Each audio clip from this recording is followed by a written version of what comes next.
Ladies and gentlemen, this is Joe's Classic Video Games back with another cool pinball repair video for you today. Check this out. We had a viewer named Jason bring this by to drop off for us to work on tracking down a little issue in it. And today's the day. So what do you think? What do you think, Joe? We're going to fix it? Yep. Joey says we're going to fix it, so it's coming. So give us a thumbs up right at the beginning of the video because we've got the balls to ask you to do that right at the beginning. So you should give us a thumbs up just for having the guts to do that. But make sure to leave us a thumbs up. It helps spread the video around, but we're going to fix this thing. It's got a fuse that keeps blowing, F4, which we think is the solenoid fuse, but we're going to check that out, and see if we can figure out what's going on with it. We're also going to do a video where we install a flipper kit for Jason. So it's in really pretty good shape. It's got a little wear on the playfield,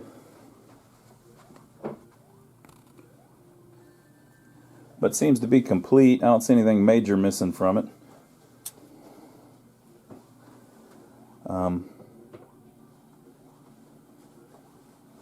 But something's causing a fuse to blow, and he even put a new solenoid board on it, and not solenoid board, rectifier board on it, and it's still doing it. On these, they have a hinged back box door. You got to be careful with them because that's a lot of weight. So you can see on this particular one that the back box is separated, and somebody has repaired it with some brackets to help hold it together a little better. Because if that falls, how much do you think that back glass costs, Joey? $300-400. Yeah, so you don't want, and that one looks like it's in really nice shape. So, okay, so there is on this one there was this vent was right there, and maybe that's factory. I don't know, but I've never seen one of those on a Bally. I don't know why that would be like that. See how the edge of it here is cut at a triangle, which is just like the edge there. I think this is one of these. I think that it's one of these that they put there, but it could be Bally did it because it doesn't look like it was bent, so I don't know. But the problem is there's a bunch of wires that have to come up here, so you have to pull them up through that hole, and with that on there, there's no real easy way to do that, so we popped it off. There were some staples holding it in place. So we're going to pull the wires up and put them in place. There's also a square hole here that I've looked at other EVEL KNIEVELs online, and it doesn't have that. So maybe that's where the wires are supposed to come up, but I can't get my paw down in there to get the wire if that's the case. So the wires come up. Two of them will hook to the lamp board here. Two of them will hook to the MPU board here. Three of them will hook to the solenoid board here. And then a couple of them come over to this rectifier board. So the old one was blowing this fuse, and so he replaced the rectifier board with a brand new one, and it's blowing the same fuse. So we have to decide, do we trust that Jason put the wires in the right spot? What's your verdict, Joey? I don't know. It was doing it before, and it's still doing it, so I don't know. He probably did it. It comes with a little piece of paper that shows you where to put them. Oh yeah, he did do it right. He had the paper when he dropped it off. Yeah, the paper's with the box. So he's got the piece of paper that shows you where the wires go. So, I'm going to assume that Jason put the thing on right. What do you think, Joe? I think we'll go with it. We're going to go with it. All right, so we're going to go with he put it on right. Now, from what I understand, it seems like whenever you plug in just the cabinet power, it still blows the fuse. So it might be something simple. So we're going to track it down and see. Now, if you look, there is nothing plugged in at all, but we're going to bring up the power switch wire, which will get power to this board, and that's all we're going to plug in. So if it still blows the fuse at that point, then yeah, there's something, should be something really simple or something horrible like the transformer's bad. But hopefully that's not the case. Sometimes you can tell if the transformer has had an issue, it will melt down, and there will be a bunch of like wax-looking stuff laying underneath the transformer. But I don't see anything like that. I mean, it looks like a nice, clean, original transformer. So the first thing I'm going to do, I'm going to pull out some of the wiring and get them out of the bottom, and then we'll see if this has if it's blowing the fuse like he mentioned. A couple of those look like they're touching. But they're probably, yeah, they're both labeled E7, so I guess it wouldn't matter. Okay, so we're going to go with that. So let me grab the wires. Okay, so we pulled the wires up. I went ahead and plugged the ones in over here just so to keep them out of the way. But I didn't plug in any of these because these are the returns for all of the solenoids. So I don't want any of the solenoids having a ground back to the board. I want all the solenoids to be unplugged. So I plug in here, here, and here. And we've plugged in just the one power line from the bottom that goes on J2. So we're going to look in the schematics and see what all we've got plugged in now with J2 plugged in. And then notice this is the input. I think there is a couple outputs on this that go down to the cabinet, but it's just the cabinet connector. The back box connector is unplugged, which sends power to here, which sends power to there. And the back box playfield, the playfield one's disconnected. So without this connected, the playfield has no power at all on it. Without this connected, the back box has no power at all on it. So the only one that's connected is J2, and I'll show you why we have to plug that one in by looking at the schematics. So I printed out a couple sheets of the schematics, okay? So this is how we're going to figure it out. So the fuse that is blowing is F4, which is this one, okay? 5 amp regular blow fuse. I thought that was a slow blow, but it's not. It's not supposed to be. It's a fast blow or normal blow. Fast blow and normal blow are the same. So it should be a 5 amp fuse, and it keeps blowing. Okay. So we have plugged in the schematic. This part right here, where these E numbers are. That is the wiring coming off the transformer where it solders onto the rectifier board, and he replaced that. So let me show you the original one.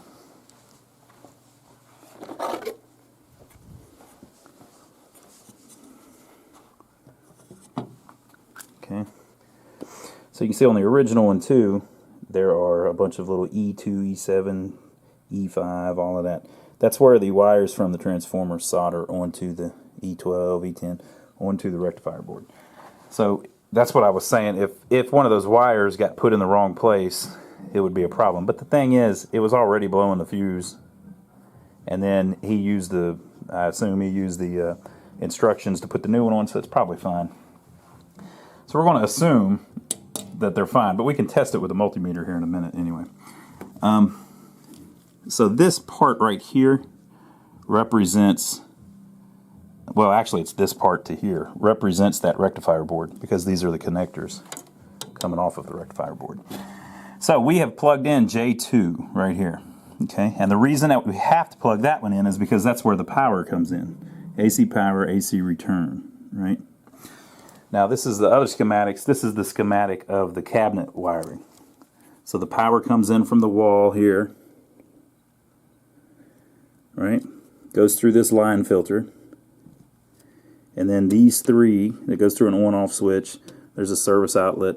These three, which are the two AC lines in the ground, run down here to A2J6, A2J26, J27, and J210, which is the plug that we have plugged in. So pins 6, 7, and 10, right? So you have to plug this one in because that's the only way you get any power on this board. It comes from that, okay? So when we plug it in, only one of the fuses blows. The other ones don't. So you don't really have a problem here, right? So 6, 7, and 10. Power line ground. We'll look at that in a minute. Okay, so that only leaves us with a few lines that we've plugged in. The 2, the solenoid bus. 1, the general illumination bus. 5, the general illumination return. 9, the flipper switch return. Okay. So again, it only goes down to the cabinet. And so these are all the things that are in the cabinet, not counting the playfield, just the actual cabinet. You could actually take the playfield out and set it over on the floor like I've done on that one. Okay, so you're just looking for things that plug into that plug. And the reason we're going through all this is because he's saying with just that plug plugged in, it still blows the fuse. We'll test that here in a minute. So right here are the chimes. So there are 4 chimes, and they get a 43 volt power source that comes from A2, J2, 2. So this pin here, the solenoid bus, right? And if you look, that is our line that the fuse is blowing on. That's the one that we're losing. Okay? Now if you look, this also goes up here to the playfield, and it also goes down here to 3 different places in the back box. But we have all of that unplugged. So that can't be the issue unless there's a wire cut or something, which could be. But with everything unplugged, that's what we've got. Now, remember how I was just showing you that they have the wires coming up through this damn grate, and they had the edge of it bent a little bit so the wires can sneak by. It could be something like that. You might have a pinched wire somewhere or something, but we've unplugged just about everything. So the only thing plugged into this board are the specific wires that go down to the cabinet. So it could be these. And then if you notice, the same exact line runs the coin lockout, which is on the coin door. And the coin lockout, the purpose of it is, when the game's off, if I drop a quarter in, the quarter will come back out so that I don't lose my money while the game's turned off. That's probably some kind of, that might even been a legal thing where they made them do that. It's this coil right here. Now see how it's been disconnected? It's because you don't really need it if you bend the metal thing out of the way that rejects that makes the coins get rejected. Or if you're on free play, it doesn't matter. But the way it works is when the game's off, there's no power to this coil because the game's off. When the game comes on, power goes to this coil. It pulls this plate in, which moves this bar, which moves some stuff over here in the bottom of the coin mechs, and basically just makes it where a coin can go through it and hit the coin switch. So with the power off, that bar is slid back and it's blocking the 3 coin mechs, so when the quarter falls down, it can't go to trip the quarter switch, and it sends it back out the front door. So, but if that coil was shorted or something like that, it would make the fuse blow because the 43 volts is going to the coil. They have disconnected it though, which is very common. Lots of people do that. The reason you disconnect it is because since it's on all the time, they burn up over time, and they make all kinds of noise. So not only do they get hot where they buzz, bzzz, they have a metal plate attached to them that vibrates. Bzzz, so the whole time they're on, the coin door is buzzing, and it's just annoying as hell. So people disconnect that all the time. So that could be an issue. And then we also have going to A2, J2, pin 1, and pin 5, the power for the general illumination. But if that was an issue, you would be having a different fuse blow. That's this one. If I got that right. General illumination. Yeah, it's F5. So you'd be losing that one, but we're not. So that's not going to be the issue. And then the only other one we have that even connects to that switch, to that connector, is A2J29, which is the flipper switch returns. So that is also power, I believe. No, it's just ground. So that's just the ground.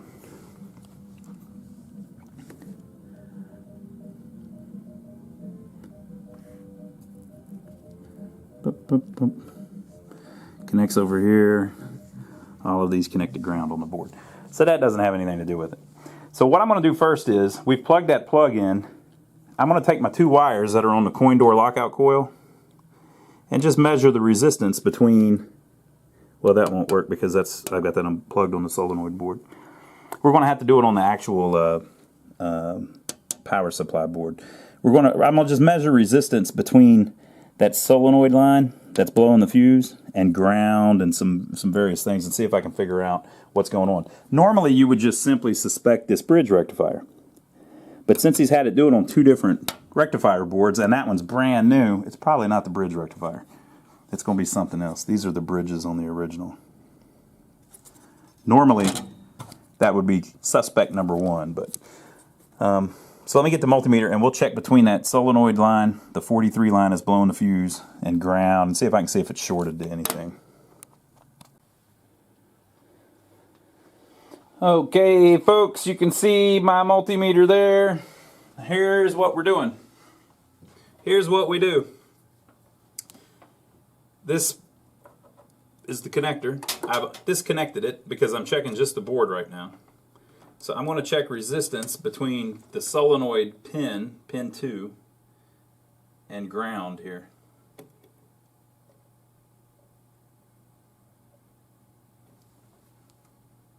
So the solenoid bus is connected to ground right now. So it's 0.1, 0.2 ohms resistance. So this board is shorted to ground. That solenoid line is shorted to ground right now. So I'm going to check the same thing on the plug. Pin 2.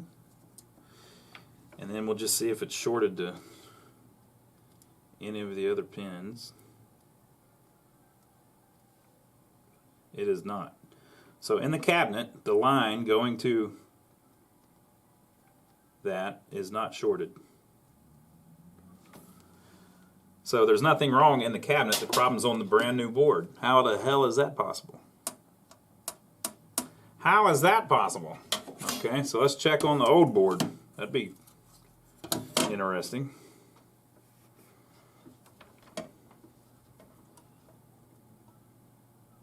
It is not shorted.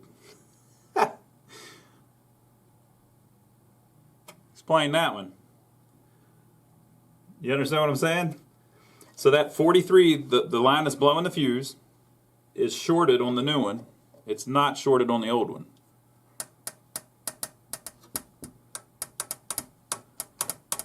Starting to look like the transformer. Or maybe just a wire or something. I don't like how it's looking right now. Okay, I'm going to take the screws out. We're going to take the transformer out and put it on the bench and see what we come up with. By the way, that transformer, they mount different usually. So I don't know what's going on with that. It must just be in a different version or something. I'll pull it out. We'll put it on the bench and look at it. Okay, folks, so I have popped the board off. There is a dead short between ground and pin 2, what we were looking at, right? And it's blowing the fuse because of that. Ground is shorted to the output on that. Okay, so I took both of the wires loose. All of the wires were in the right spot where they're supposed to be. So, James, you did that perfect. All of the wires were in the right spot. So I took the 2 loose that we're looking at. The E3 and E4. And then I checked, and there is 0.8 ohms resistance across that transformer. A little scary, but I think it's all right. Remember I was saying how sometimes when they melt down, you'll see the wax underneath them? See all the wax all over the side of it?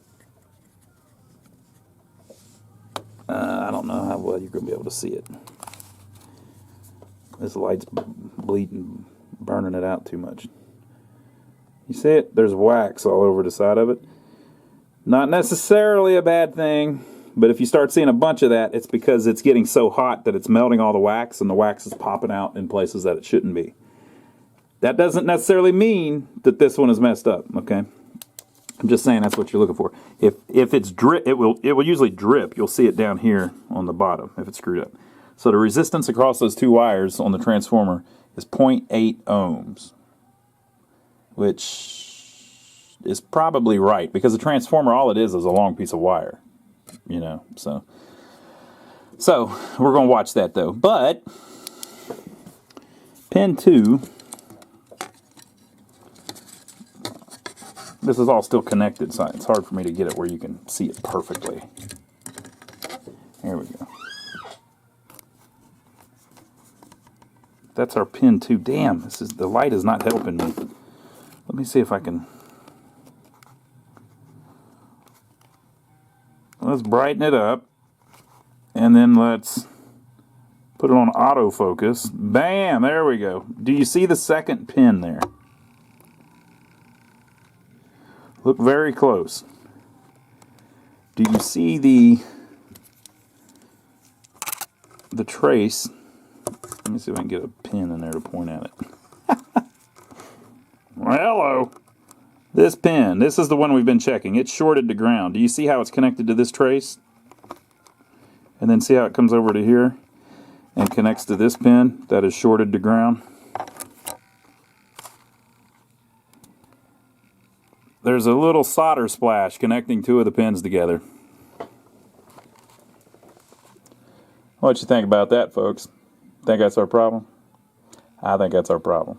So I'm going to solder the two wires back in that I took loose. I'm going to get rid of that solder splash. And then we're going to go play some pinball. Okay, folks, so we got it all plugged back in.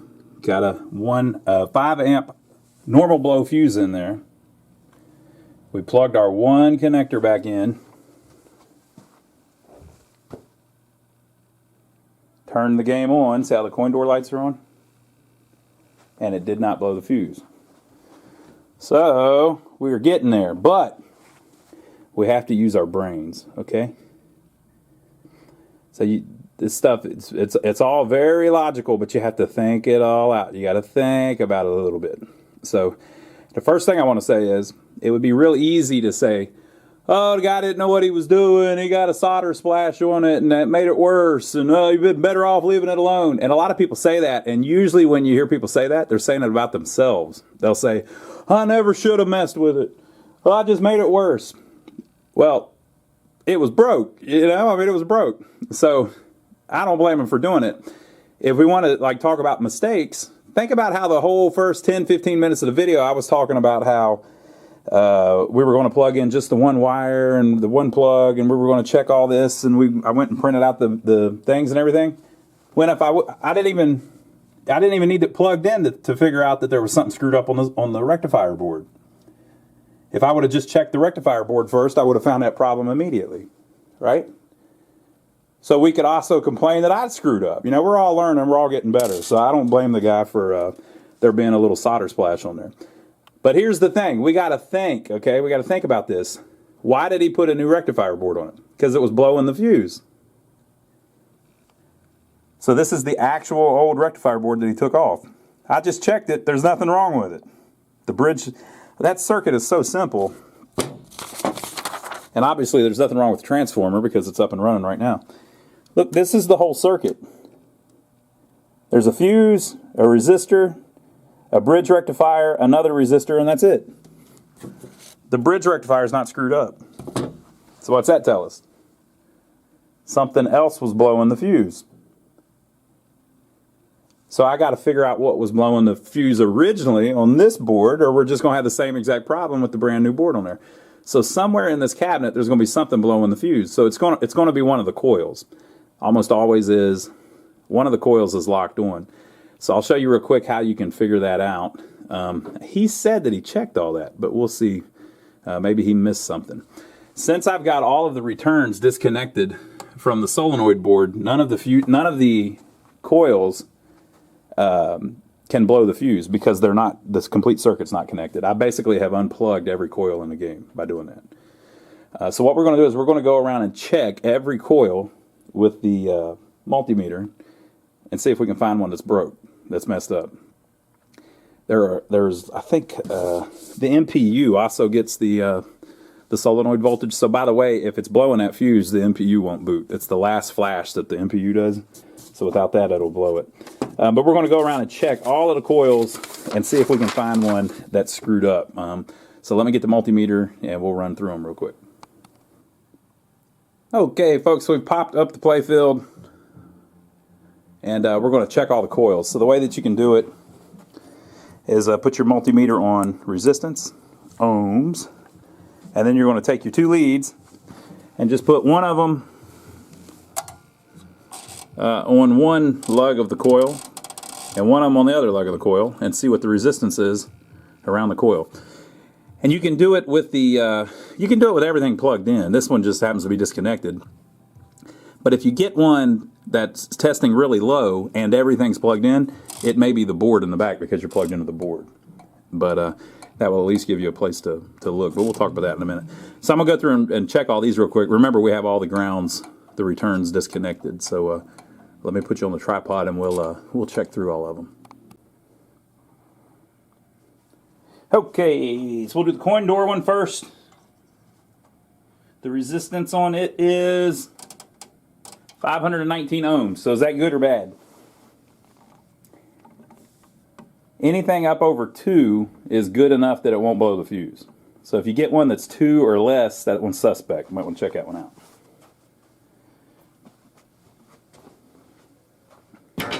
Whoa! If I can try not to kill myself with the glass and leave it where y'all can still see without knocking everything over.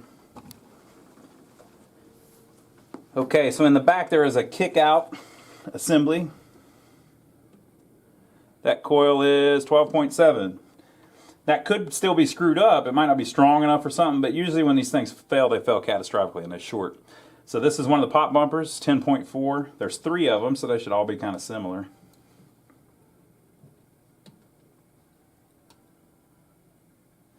The more powerful the coil is, the less resistance it'll have. 10.5, so that's the 3 pop bumpers. Okay, so this is one of the drop target reset coils. 16.2, it's a big old coil. Whoop. And here is the other drop target reset coil. 16.2. Here is one of the kickers, slingshots, 10.6. Here is the other slingshot, 10.6. And then I gotta move it so I can get this very top one. If I break that glass, at least I'll have it on footage. Okay, so way at the top there is the kick-out coil.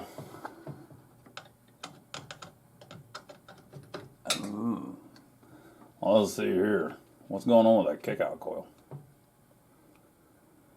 10.4, okay, so it's fine. Okay, so now we're going to check the flipper coils. 3.1. So notice how they're much lower. It's because they're so strong. On a more modern machine, you might get even crazier than that. You might get really, like, you might even get down below 2. It might be 1.8 or something like that. It just depends on how powerful the coil is. 3.0, so that's fine. Okay, and then we have 4 more that are the chime coils. Be interesting to get to those. Let's see if I can reach them without hitting myself with the play field.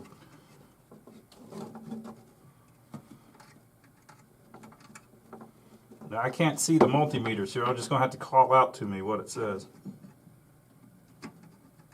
What in the hell? First chime, 49.7. Second chime, 51.2. So notice they're a little bit different. They're going to be the same part number, but they're a little bit off. But that's not really that important. 51 or sewage. Yes, that's right. I said sewage. This one I can't even see. Maybe I can get a little lucky. 51. Okay. So they're all about the same. So you know what that means. Nothing wrong with any of the coils, people. So if there's nothing wrong with any of the coils, why did the fuse blow? Well, we still got a couple options. Okay.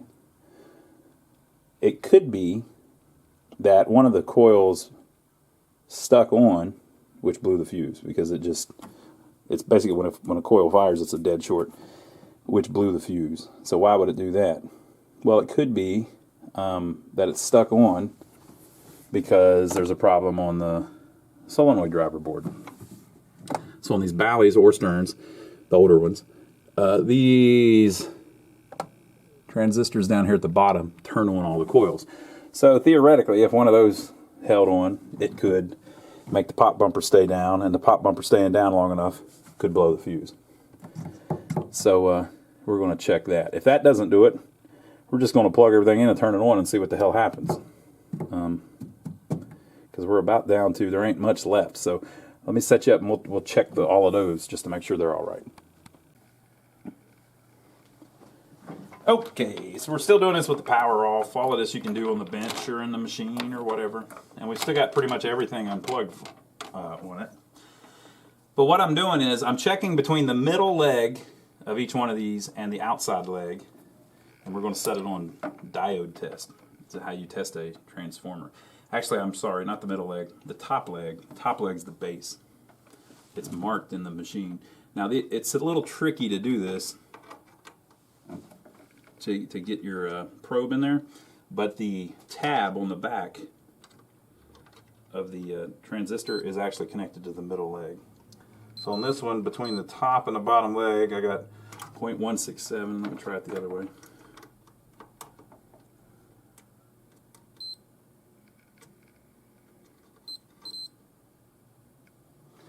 Okay, so there's two ways you can go. So the red sends a little bit of juice, the black catches it, right? So if you go this way, you're sending it through this way, the transistor. If you go this way, you're sending it this way through the transistor. So if you put the red on, I'm just checking the very last transistor. If you put the red on the top one, the black on the middle one, you get 0.517. Black on the bottom, you get 0.167. So we're going to move on to the next one and see if that stays consistent. If you find one that's way different than the others, it may be shorted. Okay. And it doesn't have to be exact. You just want to know if it's similar. This is a little easier to do on the bench because you can do it on the back. Okay, so on this one, okay, no, there we go.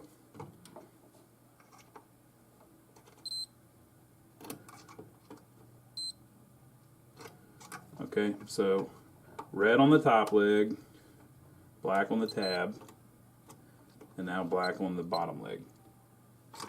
They're all similar so far.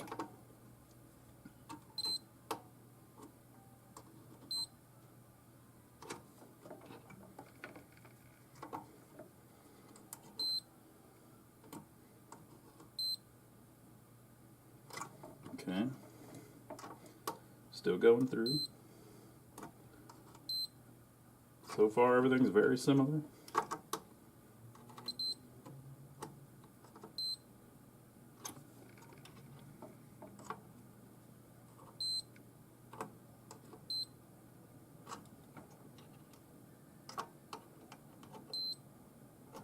Somebody was saying on one of the videos the other day, well, what about if the emitter's shorted to the collector? You're not checking that. Well,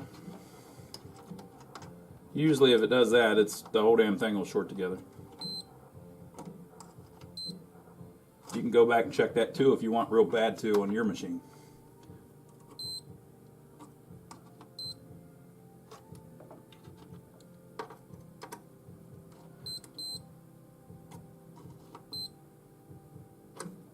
So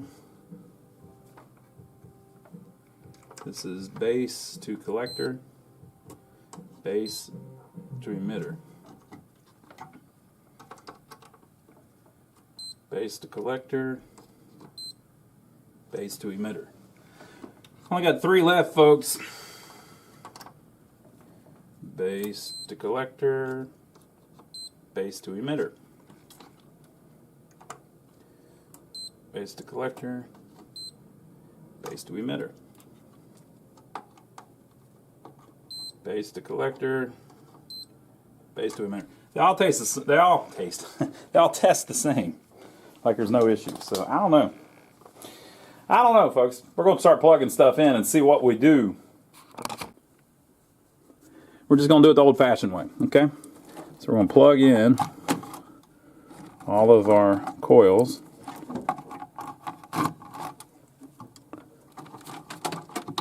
I'll leave that unplugged for now. Where is my other one?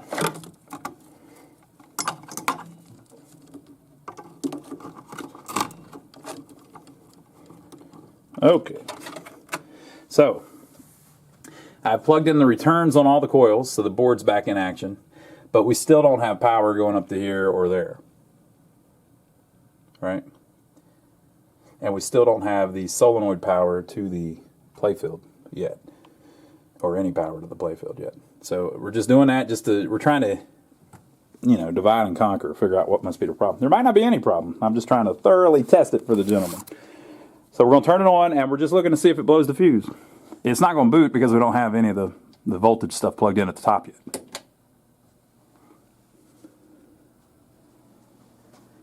It did not blow the fuse. Okay. So next, turn it back on. We're plugging in the playfield connector. Now these are a little tricky, by the way. So there's 3 lines and then a key and then 4. But if you notice on the playfield, there's actually an extra pin. It will only go one way, but I believe there are some games that have another pin on that connector from the playfield. Probably the more modern ones that needed more stuff. Same thing. So now we have the playfield plugged in. Everything's plugged in on the playfield, but we don't have power going to the MPU. So the game's not going to boot, but you might get a solenoid that locks on or something.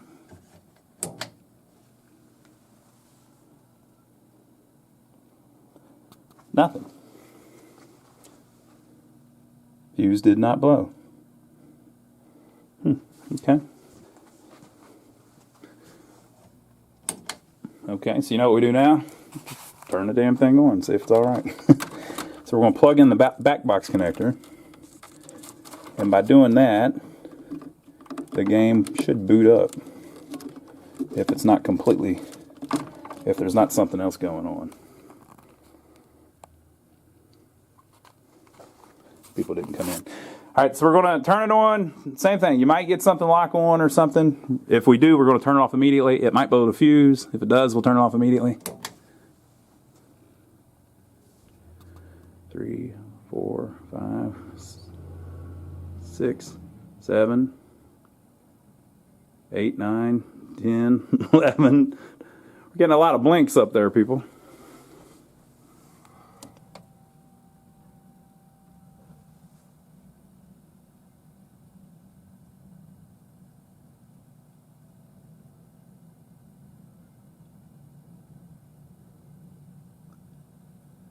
The world is with that. Okay, now we're going to check power supply voltages. Let me get the multimeter again.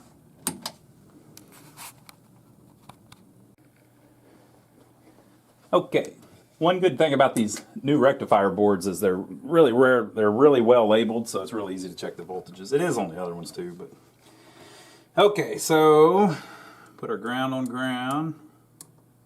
We're set on DC test point 1. Should be 6.3 volts. It's 6.0, a little low, that's fine. Now you're going to say, well, what the hell? It should be 6.3, it's 6.0. What's up with that? It's not that big of a deal. They don't have to be exact. Test point 2, 230 volts DC, 235. Okay. Test point 3, 12 volts DC, 14.4. Okay. Test point 5, 43 volts DC, 43.9. That's our solenoid voltage that's been missing, that was blowing the fuse and all that. And then there's one that's AC, 6.3 volts AC, 6.79 volts AC. Okay, so that's cool. So our rectifier board voltages are fine. So now we jump up to the solenoid board and see what we've got going on up there. So let's see here. That's our ground. Test point 5. So 14.3, which gets turned into 5, which is test point 1. 5.01, a little bit low. It probably should be a little higher than that, just so you get an actual 5 over to the board, because there'll be resistance in the lines, but that should be enough to boot it. Test point 3, 4.9 volts. That's the voltage that's running the solenoid ICs on the actual solenoid board. And you're going to say, well, that's lower than 5. They run off that all the time. I get them all the time that if it's above 4.7 or so, they seem to work. So, okay, so we've got our voltages here on the solenoid board, and then it jumps over to the MPU. So on the MPU, let me see if they've got any handy test points. They do, but I can't. They're way over there. I can't get to them. Let me rearrange the thing so I can reach it. Okay. DC volts. I'm trying not to get shock-elated. This is on the MPU. There's our ground. Oh.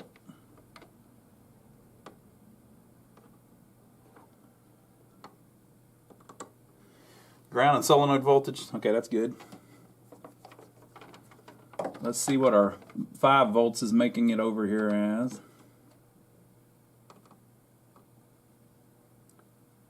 4.91, a little low, but that'll be all right.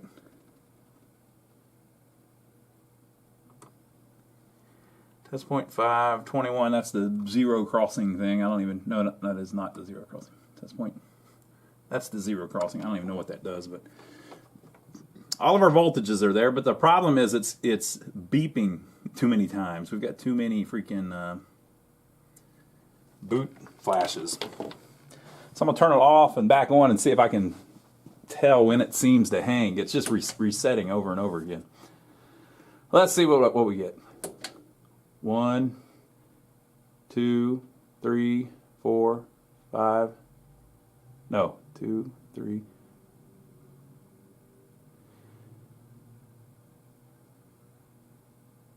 It's doing 4.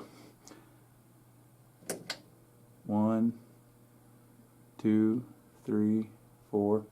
1, 2, 3, 4. You can see a real quick reset after 4. So it's getting up, it's doing flash 4 and then resetting real quick. So flash 5 is not passing. Okay, folks, so I'm checking out pinrepair.com, and they explain all of the flash codes, right? So I think what it's doing, it keeps resetting over and over and over again. So I think what it's doing is there is initially like a really brief flash, which is the kind of the reset flash, and then I think there's 4 flashes after that. So after each flash, it tries to complete the task for the next flash, right? So Clay explains it really well here. Now this is a new Altec board instead of the original style board, but it works very similarly, and it's based on basically trying to mimic the original design. So a lot of it is the same. I believe the flash sequence is exactly the same. Okay, so the first brief flicker completed. I think we're getting that, although on that one I can barely see it. The CPU is booted and found the startup code in the ROM, blah, blah, blah, blah. So the ROM, the CPU, the reset components, and 5 volts are all good. So I think we're getting that. And then the first flash completed. So it's a flicker and then 7 flashes. Now, why do they not call it 8 flashes? It's because that first flicker is more like it just resetting. It's not the CPU actually telling you anything. It's just that it reset. Okay, first flash. So I think we're getting 4 of these. I think there's a flicker and then 4 flashes. But it could be there's a flicker that looks more like a flash and there's 3 flashes. I know this is confusing as hell. Believe me, I'm just as confused. First flash completed. Flash number 1 means ROM U through 1 to U through 6 are good. So our ROMs are good. We see that.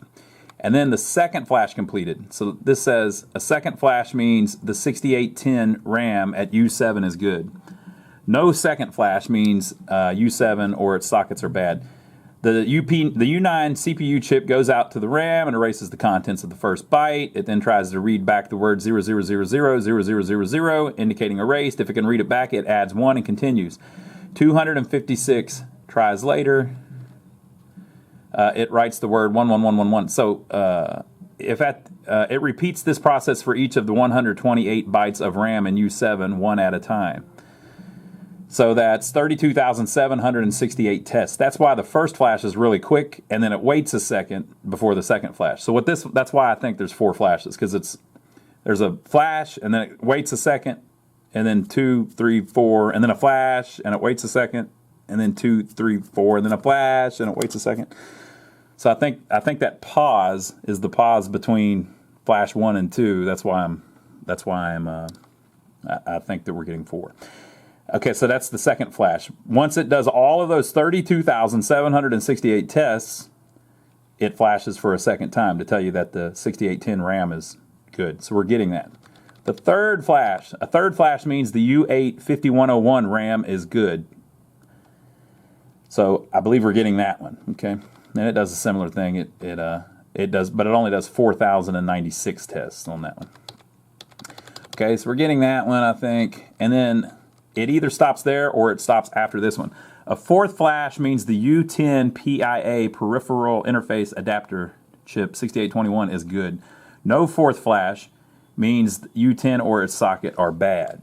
Okay. A fifth flash means the U11 PIA is good. No fifth flash means U11 or its socket are bad. I don't think we're getting 5. We're getting either 3 or 4. So one of the PIAs, I think, is screwed up. So I'm going to try to swap a new one in and see if that gets us going. I'm going to see if I can find U11 on there and swap it out first. Let's see what happens. Okay, we're still working on it. It's getting a little late, but we're getting there. All right. So when I put the when I go look on the board, it doesn't have a U10 or a U11. They use different numbers. So I looked in the manual of the Alltech brand new board, and it's very similar. It's a very similar setup, but there's a couple changes. The position of everything's different, and they're also using a more modern version of the 6821 that I believe uses less. You know, like the difference between LS and H and low voltage versions and stuff like that. So I don't have that exact chip. So what I did was I swapped both of the two that are on the board, and no change. Does the exact same thing. I think it's getting to flash 4 and then resetting. But if you look in the manual, U11 on the original EVEL KNIEVEL board, this is U11, and you see it is used to run the momentary solenoid data. Remember, we're having a solenoid problem, right? So the flashes is telling us, wait, there's something going on with this. There's something wrong with this. We also had a fuse blowing apparently, but it's kind of a ghost thing where now it doesn't do it, right? But look what else we have here. So this is a peripheral interface adapter, a PIA chip, aptly named, right? So we also have these signals that it controls running into here, which do display stuff, and which does display stuff. So when you swap this chip with another one on the board, the exact same one, I should go over to the Alltech one. Okay, so on the Alltech one, this one here, this is its output U2 PB0.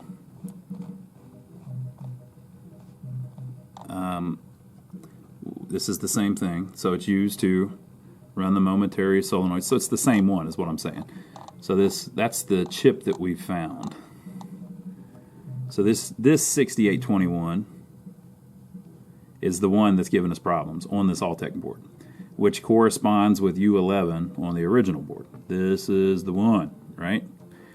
So I swapped the two, blah, blah, blah. Okay, so this U2PA0,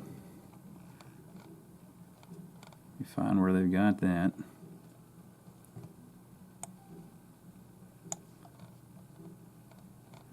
Switches, lamps. Yeah, here we go. U2PA. Display digit enable.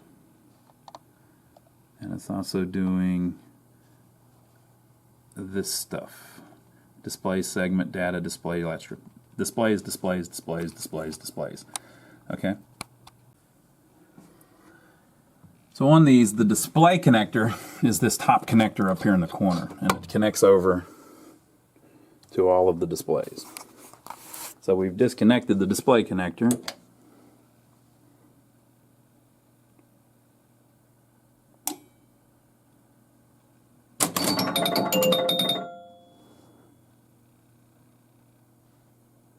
something's going on with the displays that's making the board not boot. Okay, folks, we've about got it Sherlock Holmes out. Sherlock Holmed out. I put the connector back on and unplugged all the displays. And then when I did that, the board wouldn't boot again. So the other thing that's on that connector is the lamp board. So I unplugged the lamp board, plugged all the displays back in, and it boots up just fine with all the displays, which is good because the displays are, they cost more. Okay. So with the lamp board unplugged, so this is the input to the lamp board, there are a few lights stuck on. Those are also stuck on. The high game to date lights are stuck on, and one of the little bikes is stuck on. So you saw how the displays were glowing. There was some kind of short going on, right? So there's something screwed up on that lamp board. I think that's the whole problem. That must have something screwed up on the lamp board, which screwed up the displays, which somehow got to the solenoid voltage and blew the solenoid fuse.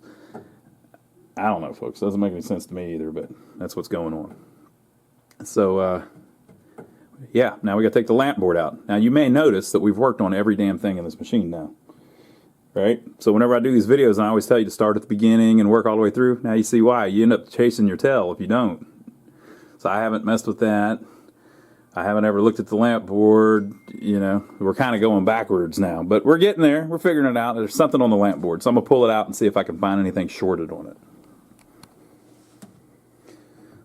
Okay, I took the board out, checked, couldn't see anything shorted or anything. Everything seemed fine. I think there might be a couple lights that don't work or something, but put it back in, everything boots up fine. So I don't know. You saw the voltage thing that it was going on, but it's not doing that anymore. So I don't know. Intermittent problems are the greatest, aren't they? Everything's up and running now, though.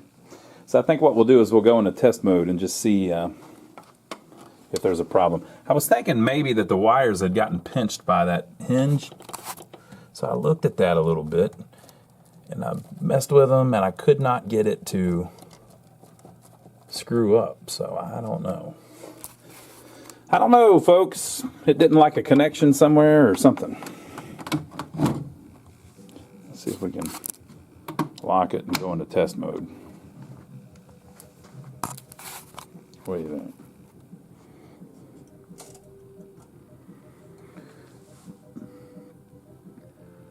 So,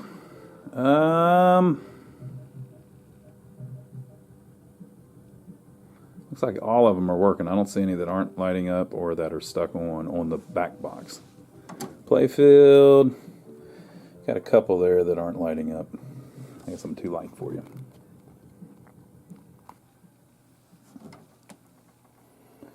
The 4,000, the 8,000, a couple other ones.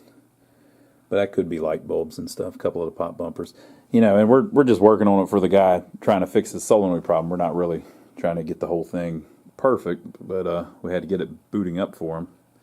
I guess I could have said, hey, we fixed it. It's not blowing a fuse. It's not booting either, but hey, the fuse isn't blowing, so there you go. But we got it booting up. Let's try the coil test. Oh, the display test. Let's do the display test.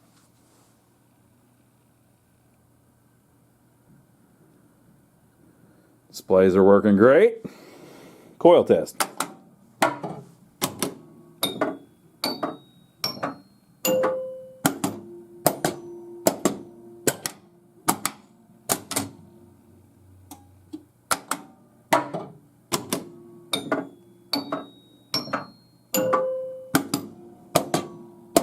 All right. All the coils are working. Okay. So it blew a fuse. I have no clue why. There was a solder splash on the rectifier board. We fixed that. Then the board wouldn't boot without the one of the connectors unplugged. Unplugged it, got the board to boot.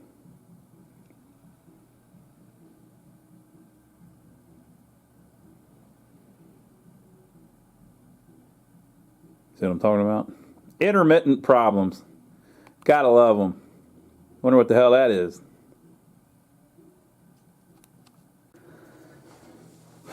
So I unplugged the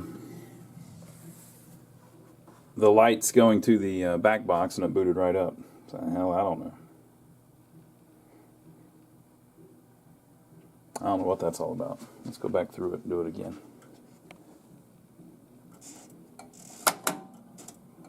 All right, so we're stepping through all of the tests.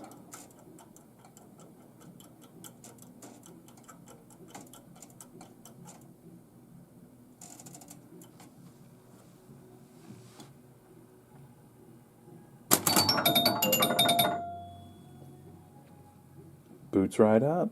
No problems, right?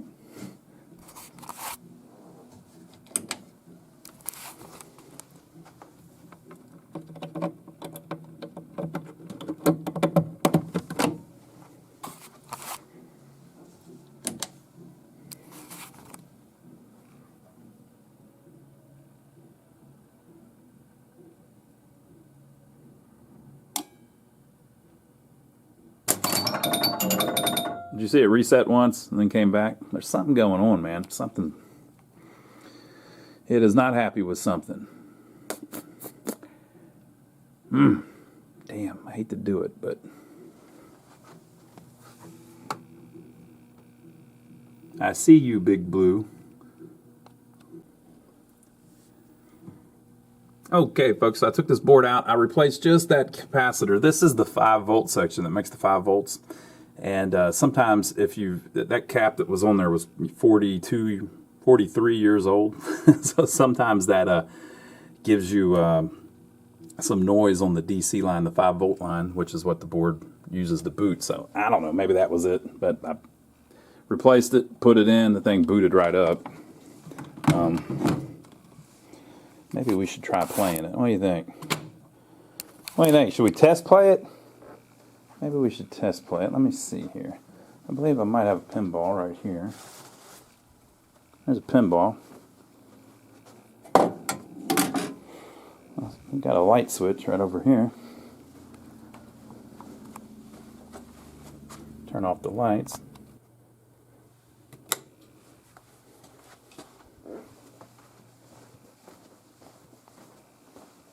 Let's see if she wants to cooperate.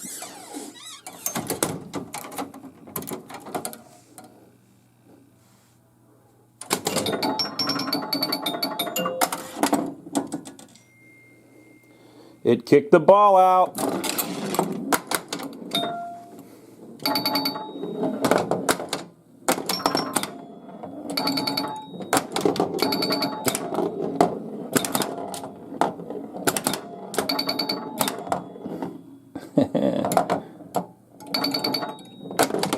Whoa, I missed the spinner.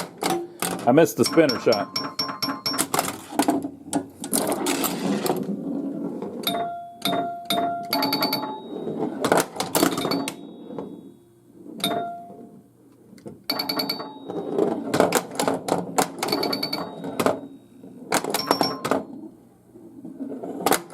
I bet the right one works too. Yep.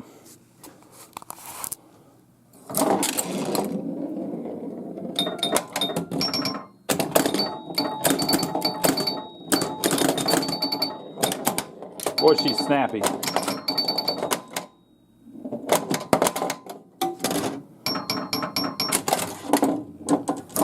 Ah, I got on 5-ball, huh?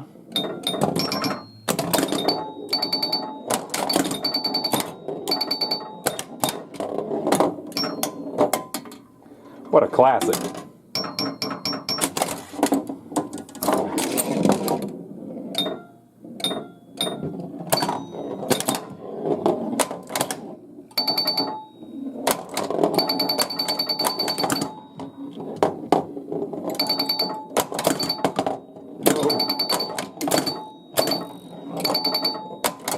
All right, folks. So we're going to keep watching it and see if it consistently resets every time, hopefully. But we'll let you know how it goes. We're going to do another video of us playing it, and we'll do a video of us doing he wants us to rebuild the flippers too. So stay tuned for that. Leave your comments down below. Let us know what you think. Make sure to, there it goes. Make sure to give us a thumbs up for taking the trouble to film it for you. And we'd like to thank everybody that's been using our Amazon links. If you click the links down below, it takes you to Amazon if you're going to buy anything on Amazon. And it gives us a little piece of whatever you buy. So you don't have to buy anything we suggest, just anything you were planning on buying already. If you click the link, we sent you there, and so they pay us a royalty. We appreciate everybody that's been doing that. People have been buying all kinds of crazy stuff on there. Somebody bought a trampoline on there earlier. A trampoline! But usually it's smaller stuff. But that's fine. And also check out our brother's channel, my brother Donnie, who is literally my brother Donnie. We're working on a grocery store right now, an old little tiny grocery store. We're fixing up to make it a rental where we can rent it to some people. So go check that out. I'm over there with him all the time. It has nothing to do with arcade games or pinball machines, but a fun time is had by all. So we'll see you over there, and stay tuned for part 2 of this one whenever we work on the flippers next time.